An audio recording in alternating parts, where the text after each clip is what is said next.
ఆనంది క్యారెక్టర్కి ఎప్పుడైతే వీళ్ళందరూ బయటకు వచ్చేస్తున్నారని తెలిసినప్పుడు తన మొహంలో ఆనందం ఉండదు. సో ఎందుకమ్మా మీ మొహంలో ఆనందం లేదు అంటే, సార్ వాళ్ళు వచ్చేస్తారు ఫైన్, కాకపోతే రేపటి రోజు మళ్ళీ వాళ్ళు వేటకెళ్లాల్సిందే, మళ్ళీ ప్రాణాలు పోవాల్సిందే. మాకు కావాల్సింది వాళ్ళు బయటికి రావడం హ్యాపీయే, బట్ దానికంటే కూడా ఆ జెట్టి అనేది నిర్మించడం అనేది చాలా ముఖ్యం అన్నట్లుగా. సో ఖచ్చితంగా ఇది ఒక రైటింగ్ పార్ట్ లోనే తీసుకున్న కేర్ అని నేను అనుకుంటున్నాను. That's one thing. That's entire second season is second season ఒక యాంకర్ థింగ్ అండి. అది నేను బ్రిలియంట్లీ సెడ్ యాక్చువల్లీ. అండ్ నాకు చాలా బాగా అందంగా ఉన్న సిరీస్లో ఉన్నది ఆ నెక్స్ట్ మేము డెవలప్ చేస్తున్న సీజన్ 2 డెవలప్ చేస్తుంది అనమాట. తను ఎంత ఎన్ని వచ్చినా మళ్ళీ వెనక్కి వచ్చేసారు. ఎక్కడి నుంచి వెనక్కి వచ్చారు? సరిహద్దుకు అవతల దాటి వెళ్ళిపోయారు.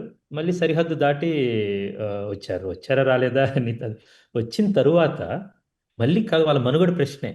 మళ్ళీ అవును. పొద్దున్న లేవాలి, వలలు పట్టుకోవాలి, వేటకెళ్ళాలి, మళ్ళీ అలలతో పోరాడాలి, మళ్ళీ అదే సముద్రం.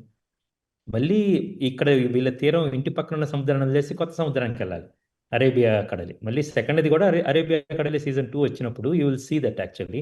సో అమ్మాయి ఓకే. ఆనందం లేకపోవటం అనేది ఆ అమ్మాయికి కొంచెం ఓహో ఇది వచ్చింది తాత్కాలిక ఆనందం మాత్రమే నుండి ఇంకా భయం అనేది కదులుతా ఉందన్నమాట.